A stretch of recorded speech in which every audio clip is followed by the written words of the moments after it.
안녕하세요, 성도 여러분. 금요일 새벽입니다. 오늘 우리에게 주시는 말씀 출애굽기 11장 1절부터 10절입니다.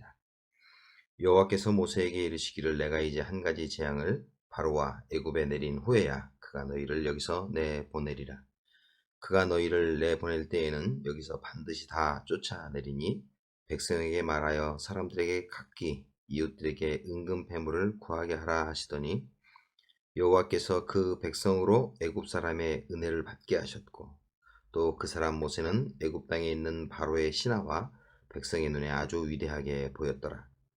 모세가 바로에게 이르되 여호와께서 이와 같이 말씀하시기를 밤중에 내가 애굽 가운데로 들어가리니 애굽 땅에 있는 모든 처음 난 것은 왕 위에 앉은 바로의 장자로부터 맷돌 뒤에 있는 몸종의 장자와 모든 가축의 처음 난 것까지 죽으리니 애굽 온 땅에 전무후무한 큰 부르짖음이 있으리라.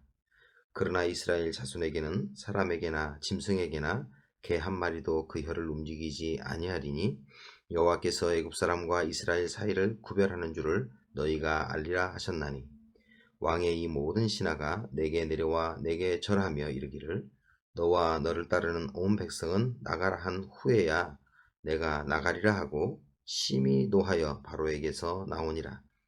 여호와께서 모세에게 이르시기를 바로가 너희의 말을 듣지 아니하리라. 그러므로 내가 애굽 땅에서 나의 기적을 더하리라 하셨고 모세와 아론이 이 모든 기적을 바로 앞에서 행하였으나 여호와께서 바로의 마음을 완악하게 하셨으므로 그가 이스라엘 자손을 그 나라에서 보내지 아니하였더라.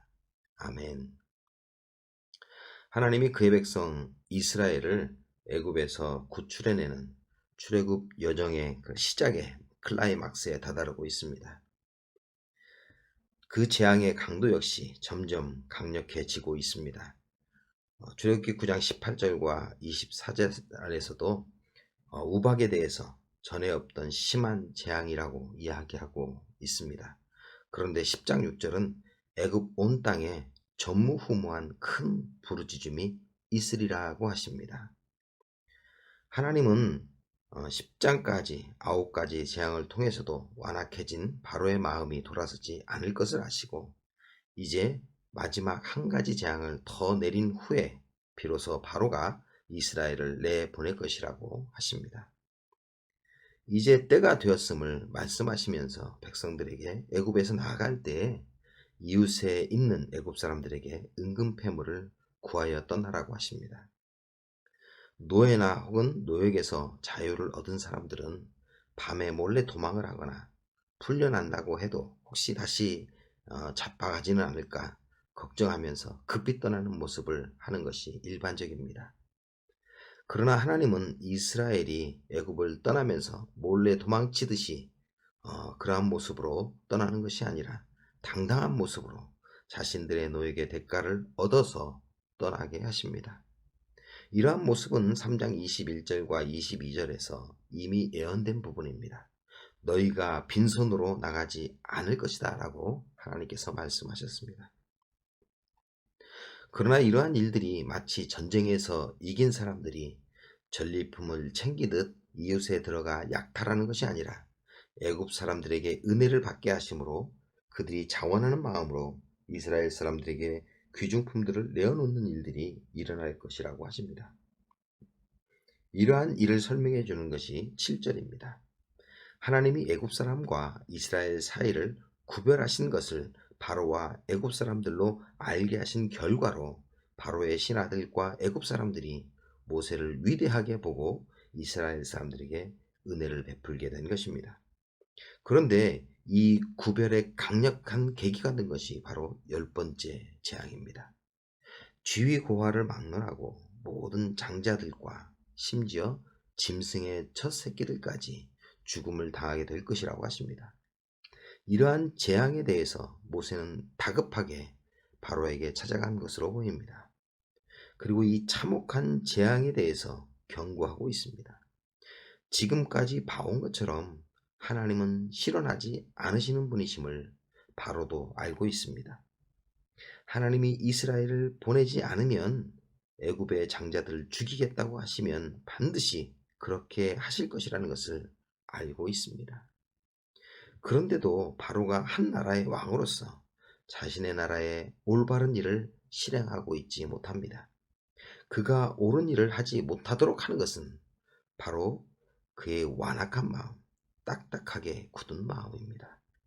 이러한 바로의 모습에 8절에 모세가 심히 노하여 바로에게서 나왔다라고 언급하고 있습니다. 왜 모세는 화를 냈을까요? 지금 10번째 재앙은 앞에 있었던 9가지 재앙과는 전혀 차원이 다른 재앙입니다. 이 일에 대해 모세는 다급함을 느꼈습니다. 비록 지금까지 이스라엘 사람들을 노역시킨 애굽 사람이라고 할지라도 생명은 누구나 소중한 것임을 알기 때문입니다.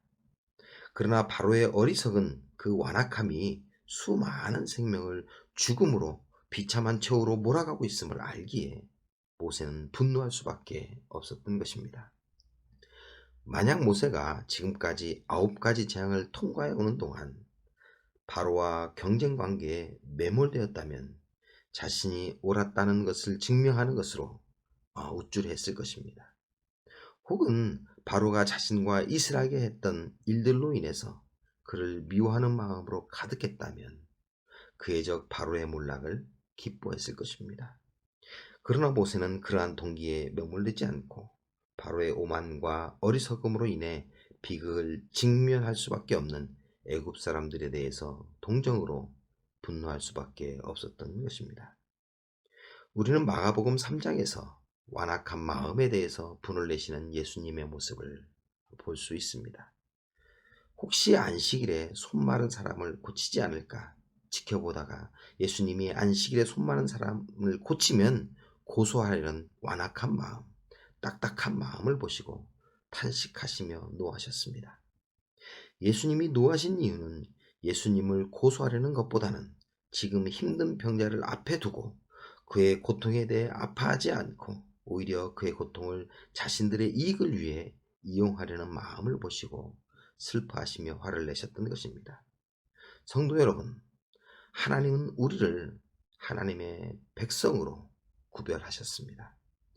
구별하셨다는 것은 애굽과 이스라엘의 분리를 이야기합니다.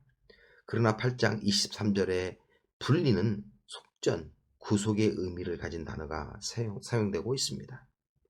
하나님이 우리를 구별하신 것은 단순한 분리가 아니라 목적이 분명한 분리, 구원으로의 분리를 의미합니다. 그러므로 나 자신의 감정이나 이익에 매몰되지 말고 전적으로 하나님을 신뢰하고 의지하십시오.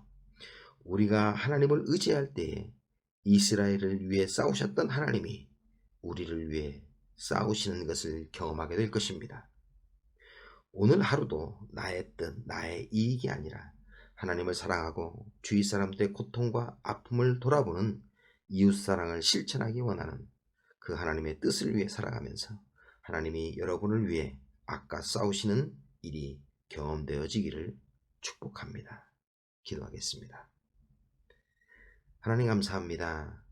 하나님께서는 모세를 통해서 원수까지도 살아가는 그 모습을 저희들에게 보여주십니다. 하나님, 혹시라도 나의 감정 또한 나의 목적으로 매몰되어 혹시 하나님의 그 선하신 뜻을 잊고 살아가지 않는지 뒤돌아보게 하여 주옵소서.